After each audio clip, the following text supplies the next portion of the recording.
네, 오늘은 뇌공학이라는 분야에 대해서 소개해 드릴 예정입니다. 뇌공학이라는 분야는 공학적 기술을 이용을 해서 뇌를 변화시키거나 뇌를 닮은 기계를 개발하는 분야입니다. 뇌공학과 인공지능이 변화시킬 우리의 미래에 대해서 함께 살펴보시죠.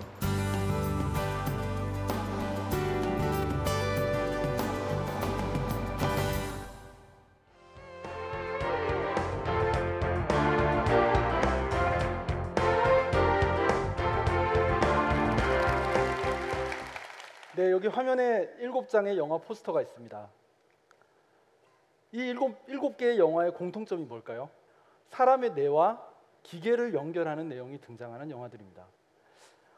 저는 오늘 이 영화들 중에서 트랜센던스라고 하는 영화를 가지고 이야기를 시작해 보겠습니다.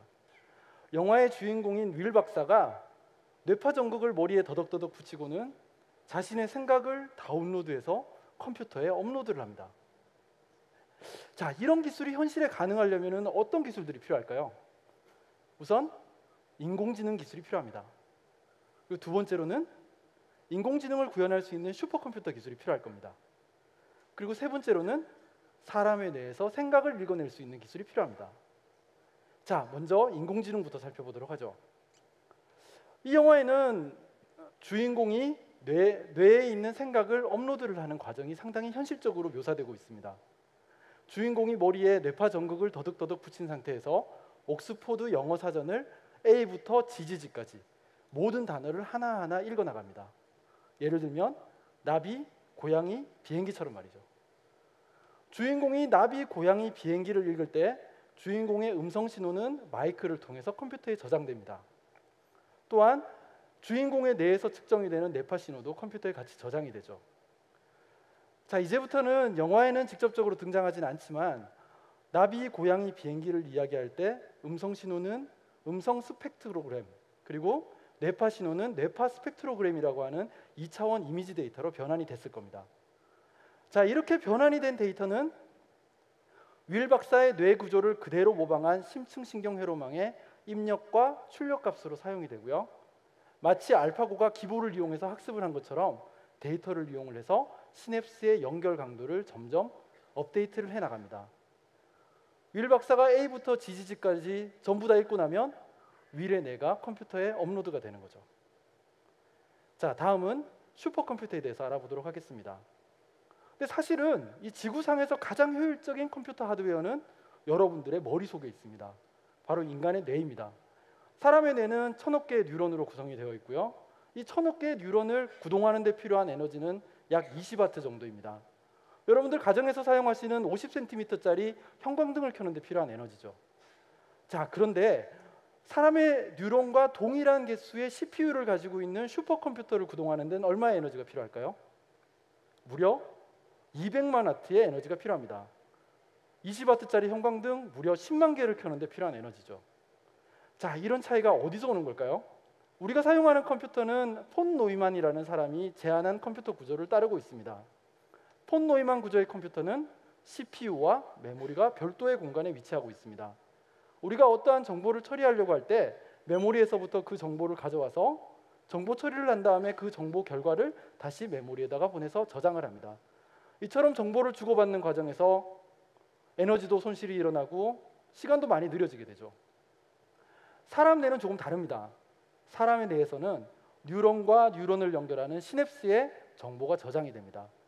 정보가 처리됨과 동시에 정보의 저장이 일어나기 때문에 컴퓨터보다 훨씬 더 빠르고 효율적으로 계산하는 게 가능한 거죠. 최근에는 이처럼 사람의 뇌를 모방한 컴퓨터를 만들기 위해 사람들이 열심히 연구를 하고 있습니다. 뉴런과 뉴런을 시냅스가 연결하는 것처럼 CPU와 CPU를 연결하는 부위에 맵리스터라고 부르는 저장 기능을 가지고 있는 소자를 집어넣어서 마치 뇌가 정보 처리를 하는 것을 그대로 모방하는 그런 컴퓨터 시스템을 만듭니다. 가장 대표적인 컴퓨터 시스템이 현재 미국에서 연구되고 있는 시냅스라는 이름의 컴퓨터 시스템입니다. 자, 시냅스라는 컴퓨터 시스템은 우리가 흔히 신경 모방 칩 또는 뉴로모픽 칩이라고 부르는데요. 자, 이렇게 사람의 뇌를 모방한 방식으로 컴퓨터를 구현을 하게 되면 인간의 뇌에 있는 뉴런의 개수인 1000억 개와 동일한 개수의 CPU를 가지고 있는 신경 모방 칩을 구현을 할 때 소비 전력이 약 한 1kW, 그러면 여러분들 집에서 사용하시는 마이크로웨이브 오븐을 1시간 정도 사용할 때 필요한 에너지 정도라고 생각하시면 될 것 같아요. 여전히 사람의 뇌가 이 컴퓨터보다 한 50배 정도 더 성능이 뛰어납니다. 그럼에도 불구하고 기술의 발전 속도를 고려를 할 때 이 기술이 계속해서 발전을 한다면 아마 가까운 미래에는 여러분들이 잘 아시는 아이언맨에 등장하는 자비스와 같은 인공지능 비서가 탄생하게 될지도 모릅니다. 왜냐하면 방대한 데이터를 순식간에 처리할 필요가 있기 때문이죠. 자, 사실 뇌를 닮은 컴퓨터를 만들기 위해서는 인간의 뇌를 좀 더 잘 이해를 해야 됩니다. 그래서 2013년에는 유럽연합에서 단일 프로젝트로는 역사상 가장 큰 규모의 프로젝트가 시작됩니다. 그 프로젝트의 이름은 휴먼 브레인 프로젝트입니다. 자, 이 프로젝트의 목적은 뭐냐면요, 완전하게 뇌를 이해하고 그 이해한 것을 바탕으로 해서 뇌를 모방하는 컴퓨터를 만든 다음에 아주 재미있게도 이 뇌를 모방한 컴퓨터에 인간이 인위적으로 버그를 심습니다. 그런 다음에 이 버그를 고칩니다. 우리는 아직까지 뇌질환이 왜 생기는지, 뇌질환을 어떻게 치료하는지 모릅니다. 사람의 뇌를 그대로 모방한 컴퓨터에 버그를 심어 놓으면 그게 바로 뇌질환이 되는 거죠. 그래서 이 버그를 잡는 과정에서 뇌질환을 치료할 수 있는 실마리를 찾을 수 있지 않을까라는 목적에서 어마어마한 돈을 투자한 저 프로젝트를 시작했습니다. 자, 다음은 사람의 뇌에서 정보를 가져오는 기술에 대해서 소개해드리겠습니다. 자, 우리가 흔히 뇌 컴퓨터 접속, 영어로는 BCI, 뇌 기계 접속, BMI라고 부르는 기술은요, 사람의 뇌에서부터 측정된 뇌신경 신호를 해석하고 분석해서 컴퓨터나 외부의 기기를 제어하거나 아니면 의사를 외부에 전달하기 위한 일종의 뇌 번역기를 만드는 기술입니다. 자, 어떤 것들을 읽을 수가 있을까요? 글자가 좀 작아서 잘 안 보이실 텐데요. 일단 우리가 운동하고자 하는 의도를 읽을 수가 있습니다. 팔다리를 움직이고자 하는 의도를 읽으면 외부에 있는 휠체어라든가 로봇팔을 제어하는 것이 가능합니다. 우리의 주관적인 생각이라든가 우리의 선택적인 주의 집중을 읽게 되면 식물인간하고 비슷한 상태에 있는 사람과 의사소통하는 게 가능하고, 정신적 타작이라고 해서 생각하는 것만으로 타이핑하는 기계를 만드는 것이 가능합니다. 만약 우리의 잠재의식을 읽게 되면 거짓말 탐지기라든가 뉴로마케팅이라고 해서 어떤 물건을 더 좋아하는지를 알아낼 수도 있습니다. 우리의 감정이나 뇌 상태를 읽게 되면 감성 인터페이스나 엔터테인먼트에 활용할 수가 있습니다. 지금 플레이되고 있는 동영상은 SF 영화에서 가져온 것이 아닙니다. 실제로 2004년에 미국 브라운 대학교 연구팀이 브레인 게이트라고 부르는 장치를 사지마비 환자의 운동 피질에 삽입을 했습니다. 그런 다음에 운동 피질에서 발생하는 신호를 실시간으로 해석을 해서 마우스 커서를 움직이는 데 성공했습니다. 이 실험이 있은 지 8년이 지난 2012년 5월에 역시 브라운 대학교에서 이 기술을 이용해서 로봇팔을 움직이는 데 성공했습니다. 무려 9개의 서로 다른 움직임이 가능한 로봇팔을 저렇게 자유자재로 움직이는 것이 가능합니다. 자, 잠시 뇌컴퓨터 접속의 원리에 대해서 설명을 드리면요, 뇌컴퓨터 접속은 지문 인식 과정과 상당히 비슷하다고 생각하시면 됩니다. 마치 지문을 인식하는 것처럼 실제로 움직이지 못하지만 손이나 팔의 다양한 움직임을 상상을 할 때 그때 발생하는 뇌신경 신호를 어떤 패턴화해서 데이터베이스에 저장을 합니다. 그런 다음에 실시간으로 측정이 되는 뇌 신호를 데이터베이스하고 실시간으로 비교를 해서 이 사람이 지금 어떤 생각을 하고 있는지를 알아내는 거죠. 자, 이런 기술이 가능한 이유는 우리 뇌가 시각 위상이라고 하는 특징을 가지고 있기 때문입니다. 시각 이상이라고 하는 것은 여러분들이 어떤 사물을 보실 때 눈앞에 보이는 화소 하나하나가 여러분들 시각 피질에 있는 신경세포 하나하나의 1:1 대응이 되는 현상을 의미합니다. 그래서 여러분들 시각 피질에 있는 신경세포 하나하나의 활동을 우리가 관찰할 수 있다면 이론적으로는 여러분들이 상상하는 것, 보고 있는 것, 심지어는 꿈꾸고 있는 것을 영상으로 만드는 것이 가능하죠. 마치 매트릭스에서처럼 말이죠. 자, 하지만 현실에서는 이런 기술을 구현하는 것이 상당히 어렵습니다. 왜 그러냐면요, 일단 인간의 시각 피질은 상당히 깊은 곳에 위치하고 있습니다. 두 번째는 사람의 뇌는 여러분들이 잘 아시는 것처럼 주름이 많이 져 있습니다. 그래서 여러분들이 화면에 보시는 것처럼 저렇게 바늘이 뾰족뾰족한 바늘로 구성되어 있는 전극을 삽입하는 수술을 하기가 상당히 어렵습니다. 그래서 2012년에는요 미국의 존 로저스 교수팀에서 어떤 전극을 만들어내냐면요, 스타킹처럼 자유롭게 늘어나고 막 휠 수 있는 전극을 만들어냅니다. 그래서 여러분들 오른쪽 아래에 있는 그림을 보시면 대뇌 피질의 주름을 따라서 마치 쿠키모일 같은 게 붙어 있죠. 저게 전극입니다. 그래서 이런 전극이 실제로 만들어진다면 이런 게 가능하겠죠. 그렇죠? 우리가 생각하는 거, 우리가 기억하는 거를 메모리 카드에 집어넣을 수도 있고, 메모리 카드에 들어가 있는 어떤 정보를 우리 뇌에 집어넣는 것도 가능할 겁니다. 거짓말 같으시죠? 자, 여러분들 사이보그라는 단어 들어보셨죠? 자, 사이보그는 사이버네틱스라는 영어 단어와 그리고 오거니즘의 약자입니다. 그러니까 몸속에 어떤 기계 장치를 가지고 있는 생명체를 사이보그라고 부르는 거죠. 근데 실제 우리 주위에는 사이보그가 상당히 많습니다. 여러분들 뭐 몸에 임플란트 하고 계신 분, 예를 들면 이빨, 치아 임플란트 이런 것까지 다 친다면요, 우리 같이 이렇게 의학이 발달된 나라에 사는 경우에는 약 한 10% 정도가 사이보그라고 부를 수가 있습니다. 그렇죠? 자, 그런데 최근에는 뇌에다가 기계 장치를 장착한 상태로 살아가는 사람들이 생겨나고 있습니다. 바로 심부뇌자극이라고 하는 기계인데요.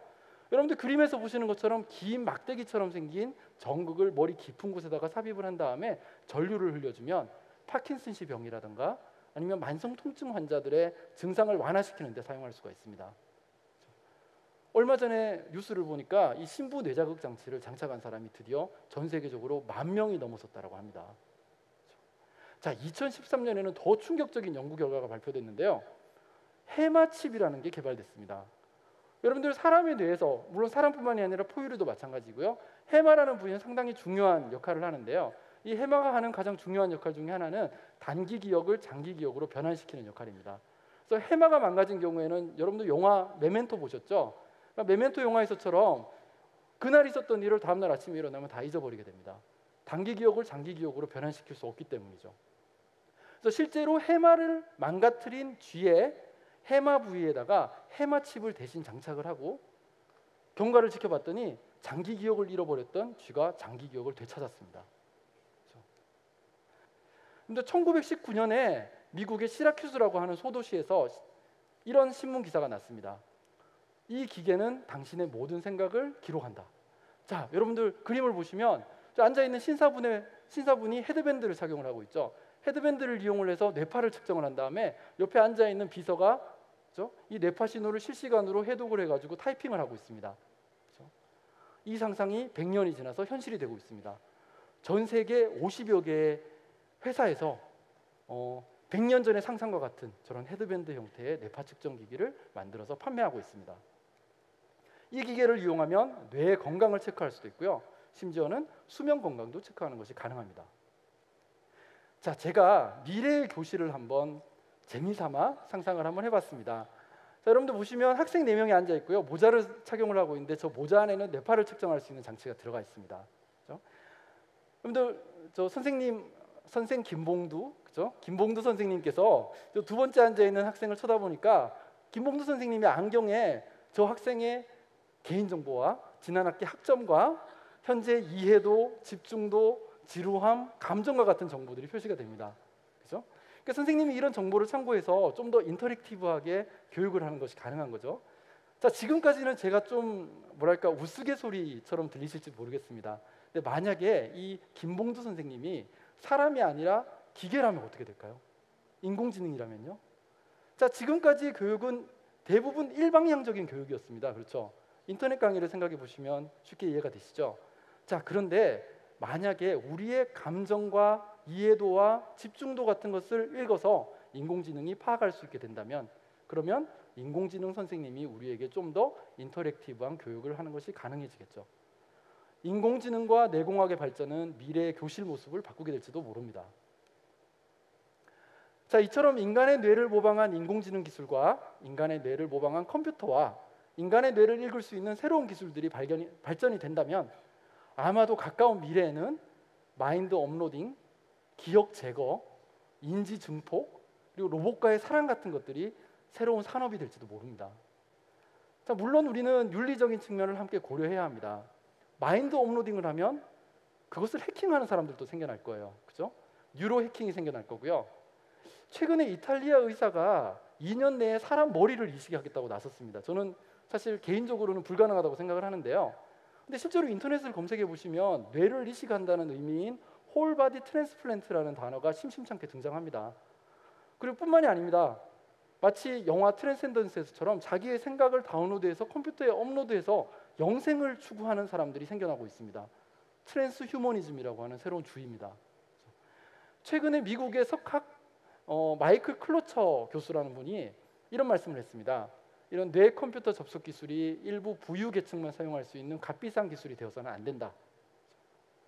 자, 이처럼 윤리적인 측면을 잘 고려하자는 의미에서 제가 마지막 슬라이드는 여러분들께 드리는 메시지로 준비를 했습니다. 만약에 영화 트랜센던스에서처럼 우리의 뇌를 다운로드해서 컴퓨터에 업로드하는 것이 가능하다면 그것을 또 다른 나로 볼 수 있을까요? 자, 이상 임창환이었습니다. 감사합니다.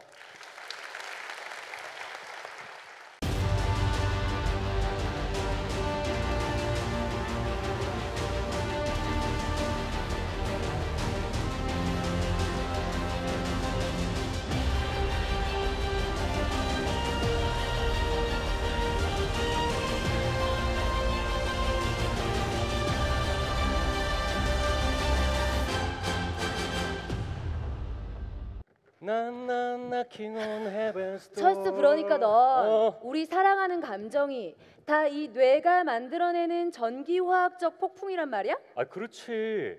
수진아, 사랑은 그냥 뇌 속에 그냥 폭풍이야. 그리고 우리의 뇌는 썰을 푸는데도 아주 천재적이지. 누구처럼? 너처럼. 나처럼. 사랑의 열풍이 휘몰아치는 이런 찌릿찌릿한 감각을 생생한 가상현실, 그냥 virtual reality, VR로 바꿔버리지. 우리는 어쩌면 그냥 뇌가 만들어내는 저마다의 VR, 그냥 그 환상을 사랑하는 거 아닐까? 그러니까 영어로 우리가 사랑에 빠진다를 뭐라 그러지? Fall in love? 그렇지. 근데 더 정확하게는 fall in love brain, 사랑하는 뇌에 빠지다가 맞는 표현 아닐까? 그러면 너 이제 나도 필요 없고 그 VR하고 사랑을 나누면 되겠네? 너의 이 똑똑한 뇌에 나에 대한 정보가 가득가득 입력되어 있을 거 아니야? 아, 왜 또 그래? 왜 또 그래? 왜 또 그래? 아니, 물론 내가 상상하는 것을 내 싱싱한 내가 생생한 VR로 만들어내긴 하겠지만 이 권철수의 사랑엔 너라는 실체가 필요해. 이 생생하고 살아있는 느낌이. 야, 늦었거든? 너네 남자들 툭하면 잘난 척하는데 실제로 남자들의 태어날 때의 뇌는 다 여자의 뇌다. 너 몰랐지? 몰랐는데? 생후 2개월쯤에 남성 호르몬이 분비되기 시작할 때야 비로소 남자의 뇌가 발달하는 거야. 남자의 갈빗대에서 여자가 나온 게 아니라 여자 뇌의 돌연변이가 남자인 거라고, 멍충아. 그리고 이때부터 남자는 논리적 사고를 얻는 대가로 공감의 능력을 상실해버리거든. 남자들은 여자들의 고민과 슬픔을 마치 수학 문제 다루듯 하잖아. 누구처럼? 나처럼? 빙고. 미끼를 물어버렸구만. 그거 지금 과학적으로 근거 있는 얘기야? 당연하지? 그냥 남녀의 차이는 오히려 진화 심리학적으로 얘기해야 되는 거 아니야? 어떻게? 보편적으로 남자는 여자의 그 육체적 외도에 대해서 질투의 감정을 크게 느끼는 반면 여자는 남자의 정신적 외도에 대해서 크게 느낀다. 풀어서 얘기하자면 남자에게는 여자가 자신의 아기를 낳았다는 확신이 가장 중요했고 여자에게는 남자가 자신과 아기를 계속 돌보아 줄 거라는 확신이 중요했다. 뭐 이런 얘기지. 영어에 이런 얘기가 있다. 마마스 베이비, 파파스 메이비. 여자가 낳은 아이에 대해 남자는 어쩔 수 없이 항상 메이비, 혹시 내 아기가 아닐 수도, 물음표 땅, 이런 불안감이 무의식적으로 내재해 있단 말이야. 그러니까 남자는 여자에게 정신적 순결보다 육체적 순결을 더 요구할 수밖에 없는 거야. 나처럼. 그러니까 어제 전화 왜 안 받았어? 너 누구랑 DNA 상호 교환한 거 아니니? 그러면 너는 이 정신적 사랑은 뒷전이라 이거지? 그런 편이지.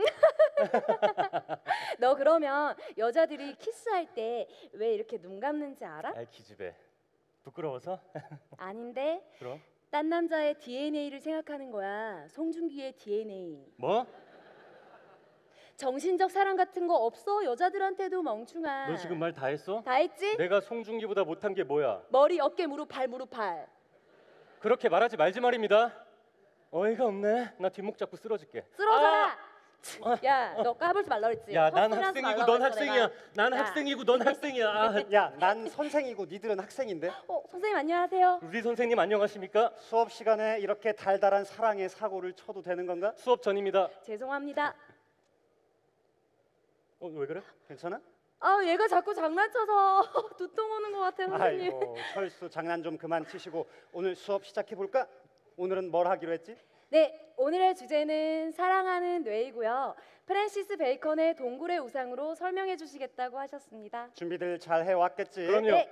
자, 먼저 인간과 철학을 너무나도 사랑하는 철수 말고 수진이가 프랜시스 베이컨의 4가지 우상에 대해서 한번 설명해 볼까? 네.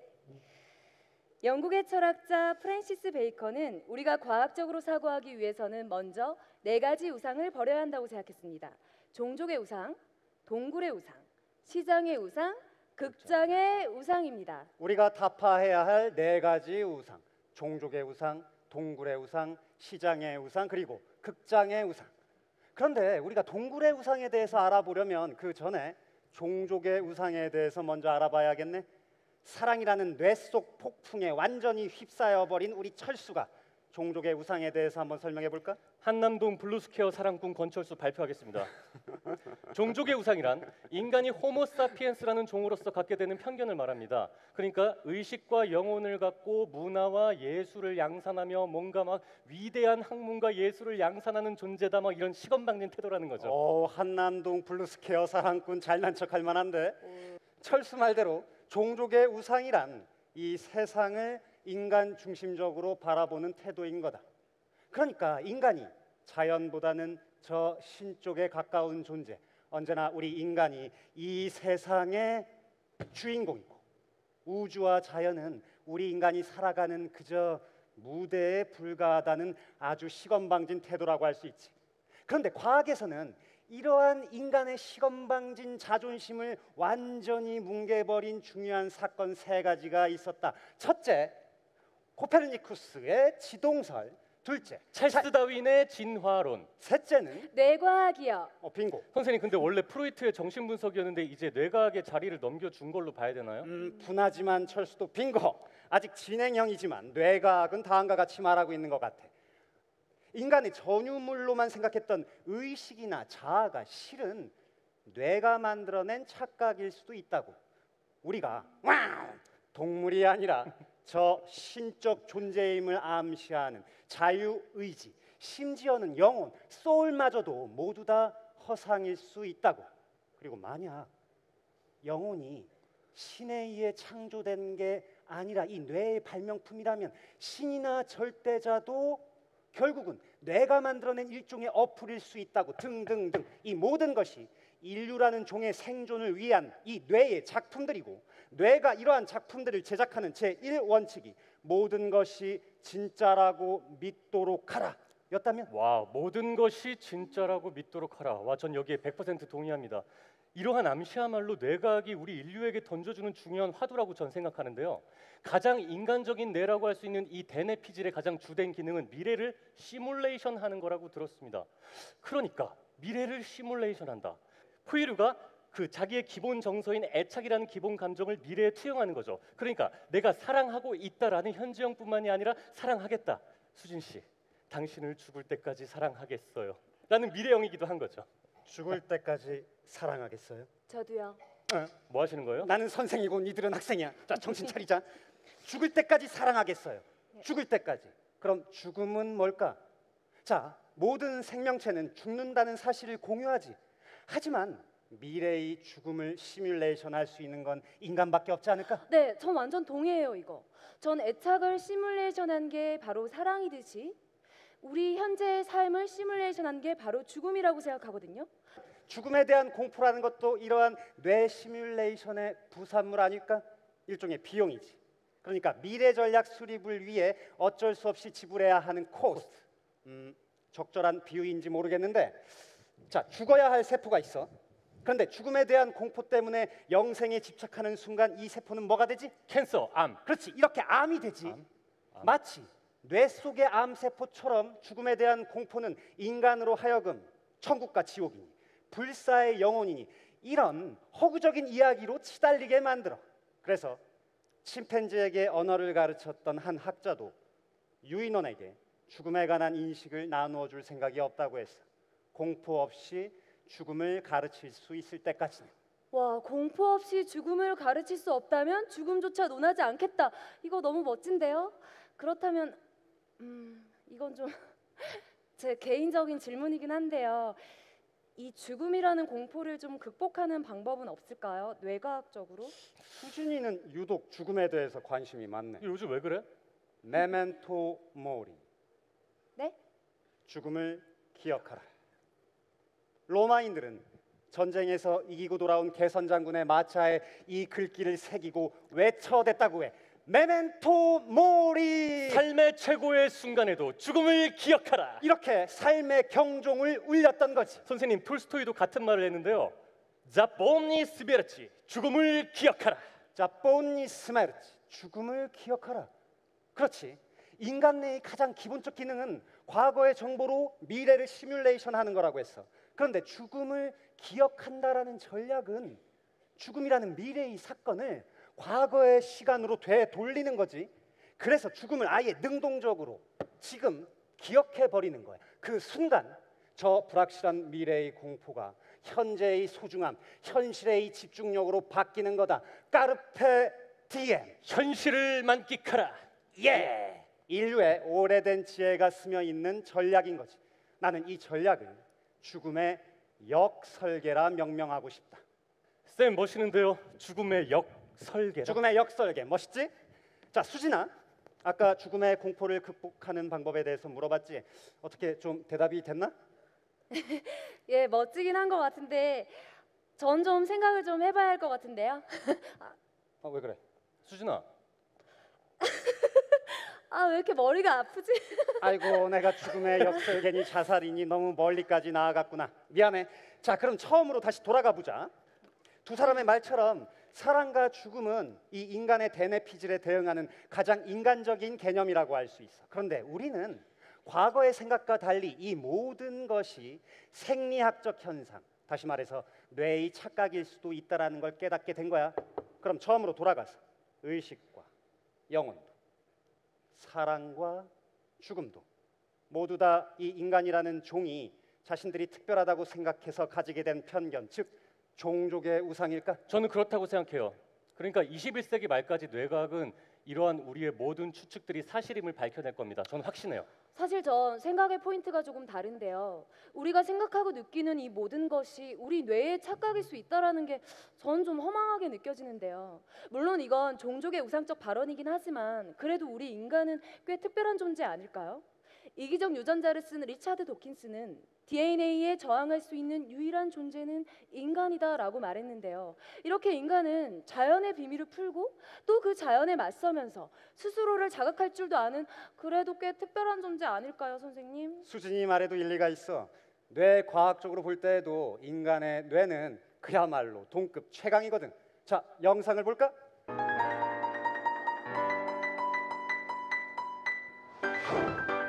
자, 이렇게 드리블할 수 있는 것도 결국 인간의 뇌이기 때문에 가능한 거지. 이것도 그런 거예요? 그럼.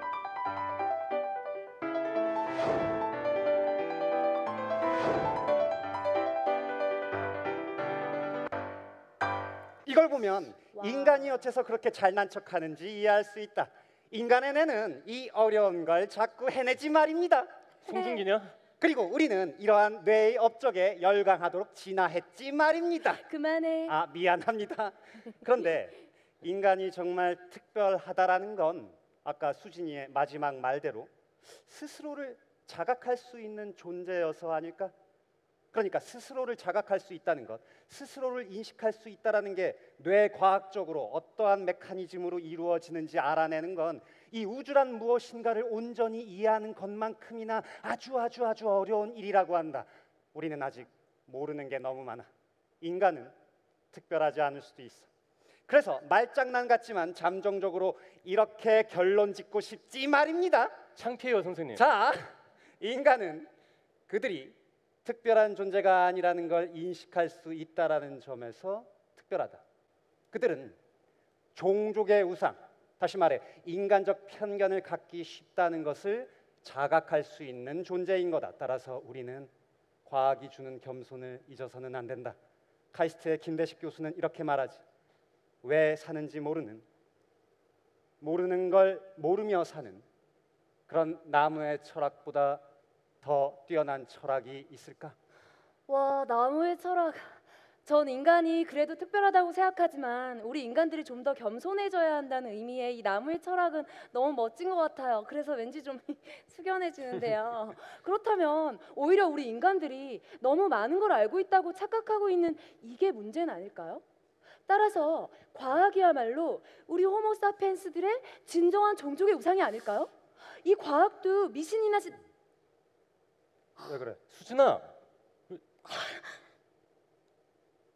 이 과학도 종족의 수진아. 야, 수진아! 수진아! 뇌 종양인데 다른 문제가 좀 있어. 종양이 좌뇌 언어 중추인 브로카 영역에 있다는 거야. 종양을 제거하다가 잘못해서 언어 중추를 손상시키면 문제가 심각해질 수가 있어. 그럼 어떻게 해야 되는 거죠? 수진이가 의식이 있는 상태에서 수술을 진행해야 할 것 같아. 그러니까 언어 중추 부위가 손상되지 않도록 계속 체크를 해야 되는 거야. 그래서 누군가가 계속 말을 걸어줘야 하는데 아무래도 철수 네가 하는 게 수진이가 안심되지 않을까? 제가 하고 싶습니다. 제가 할게요. 우리는 눈이 아니라 뇌로 본다. 하지만 막상 뇌를 열어보니 영혼이나 자유의지 대신 유전자, 호르몬, 시냅스 따위가 있을 뿐이었다. 어때? 괜찮아? 너 여기 왜 왔어? 너 보고 싶어서. 아니, 네 뇌가 보고 싶어서. 내 뇌가 어때서? 너처럼 뇌생녀의 뇌는 어떻게 생겼을까 궁금했다는 거지. 너 입에 침 좀 바르고 얘기해라. 자, 이제 수술 시작해야 되는데 수진아 모니터 볼래? 아니야, 안 볼래. 나 너무 무서워. 그래. 수진아, 나랑 혹시 같이 봤던 영화 생각나? 너처럼 뇌종양 환자 나왔던? 나키논 헤븐스토어. 어. 천국의 문을 두드리며. 딱 지금 내 느낌이다. 그런 말 하지 말자. 거기서 나왔던 대사는 혹시 기억나는 거 있어? 천국엔 주제가 수진아, 수진아. 주제가 하나다. 바로 바다. 바다. 그래. 너 바다에서 죽고 싶다고 했잖아. 여기 바다 아니니까 이제 죽는다는 말하기 없기. 철수야. 어. 나 수술하는 거 볼 수 있다고 했지. 그럼. 나 볼게. 그래. 저 작고 쭈글쭈글한 덩어리가 나의 뇌란 말인가? 지금 이런 생각을 하고 있는 것도 바로 저 뇌란 말인가? 난 이렇게 공포에 질려 있는데 쟤는 피를 흘릴 뿐 미동도 하지 않네? 저 안에서는 도대체 무슨 일이 벌어지고 있는 걸까? 기분이 너무 묘하다. 꼭 발가벗고 있는. 수진아, 선생님. 나를 바라보면 그리고 사랑하는 감정이 생기면 네 뇌가 어떻게 변하는지 한번 보고 싶어. 하나도 재미없거든. 왜? 네 뇌는 웃고 있는데. 네 뇌가 웃기고 있는 거야. 네 뇌 안에 나 있어? 응. 내 뇌 안에 너 있다. 수진아, 봐봐. 저게 너래. 저게 정말 나일까? 그렇다면 내가 뇌를 보는 걸까? 아니면 뇌가 나를 보는 걸까?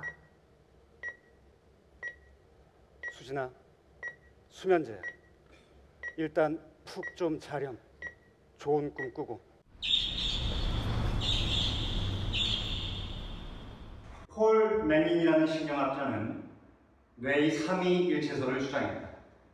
뇌가 파충류의 뇌, 포유류의 뇌, 그리고 인간의 뇌로 진화했다는 말이다. 이렇게 우리 뇌 진화의 모든 역사를 다 바쳐서 사랑하고 있고 또 사랑해야 하는 것이다.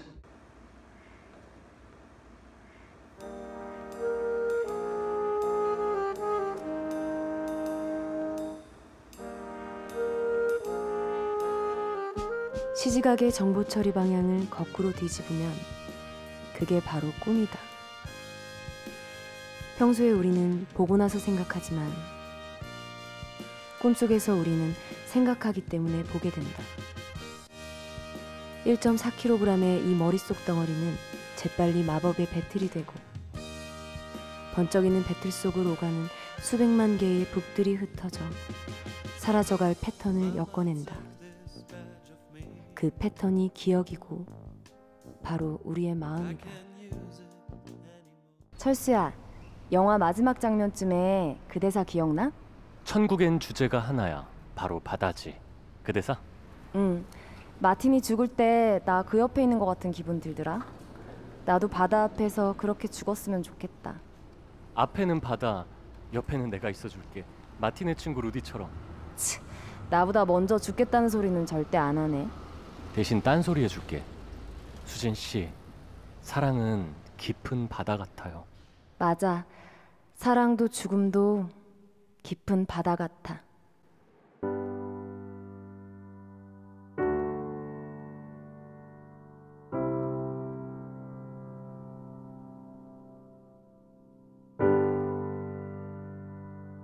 우리가 사랑에 빠질 때 우리의 뇌는 사랑하는 사람의 신체를 열정적이고 생생한 내 자신의 일부로 바꾼다. 자신이 사랑하는 스마트폰과 단 1분도 떨어져 있기 싫은 게 우리의 마음인 것처럼 사랑의 대상이 불러일으킨 환상이 일단 뇌를 사로잡으면 뇌는 정신없이 그것을 끌어안는다. 말 그대로 그들은 사랑이라는 이름으로 뇌 속에서 하나가 된다. 그래서 사랑의 대상을 잃는다는 것은 우리 뇌에게는 마치 자아의 일부를 도려내는 것과 같은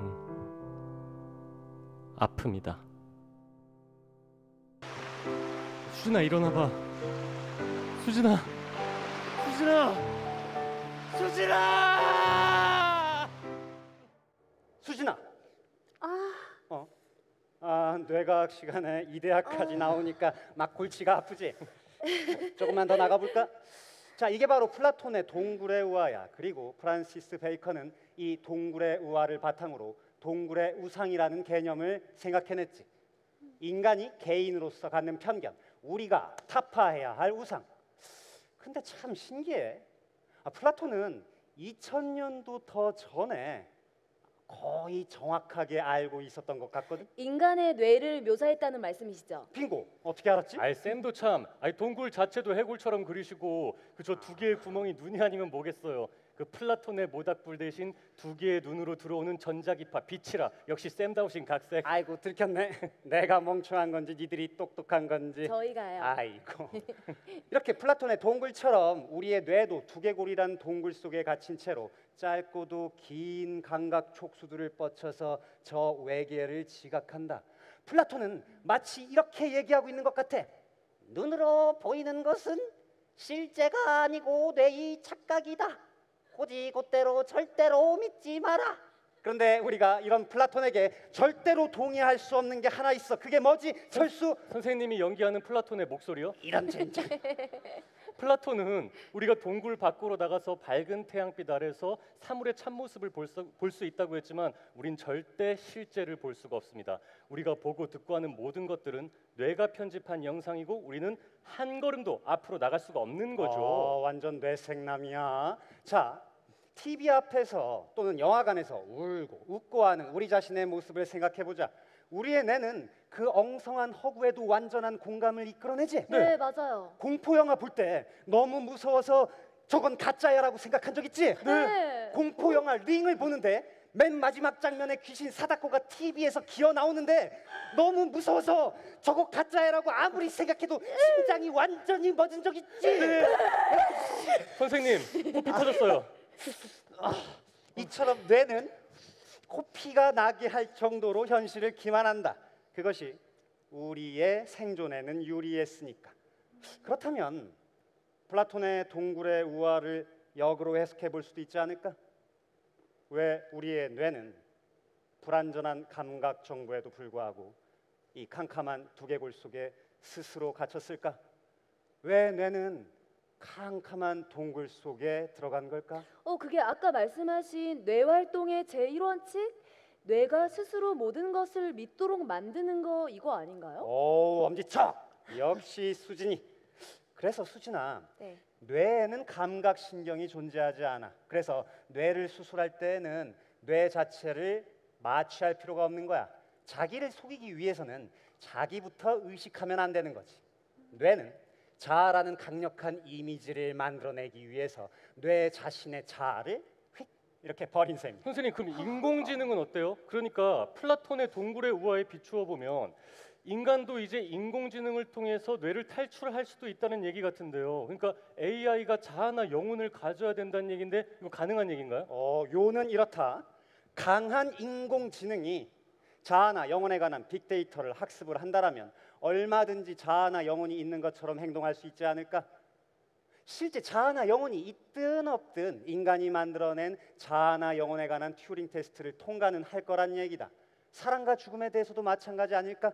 학습만 시킨다면 사랑은 물론이거니와 하지 마. 자살까지 선택하는 AI도 충분히 존재할 수 있지 않을까? 선생님, 영화 바이센테니얼맨에서 AI가 스스로 죽음을 선택하거든요. 그렇지. 저 200년을 산 AI 인공지능도 노화를 선택해서 자살하게 되지. 자, 오늘 수업을 정리해 볼까? 네. 수진아, 오늘 수업 주제가 뭐였지? 네, 오늘의 주제는 사랑하는 뇌였습니다. 사랑하는 뇌라는 주제를 종족의 우상과 동굴의 우상과 연결해서 설명해 봤어. 종족의 우상은 인간이 종으로서 갖게 되는 편견? 동굴의 우상. 인간이 개인으로서 갖게 되는 편견. 프랜시스 베이컨은 경험과 관찰에 기초한 지식이 진정한 지식이라고 생각했고 그것이 과학적 사고의 본질이라고 믿었어. 그리고 이를 위해서는 인간이 지니고 있는 우상과 편견을 타파하는 게 가장 중요하다고 생각했지. 이러한 우상과 편견을 막을 수 있는 아주 강력한 백신이 하나 있다. 그게 뭘까? 바로 합리적 회의주의다. 합리적 회의주의는 웬만하면 믿지 않고 의심하는 태도야. 내가 오늘 여러분들에게 정말 많은 이야기들을 했었는데 이 모든 이야기들을 웬만하면 믿지 말고 의심해라. 나 믿지 마. 네, 믿지 않겠습니다. 선생님. 오케이.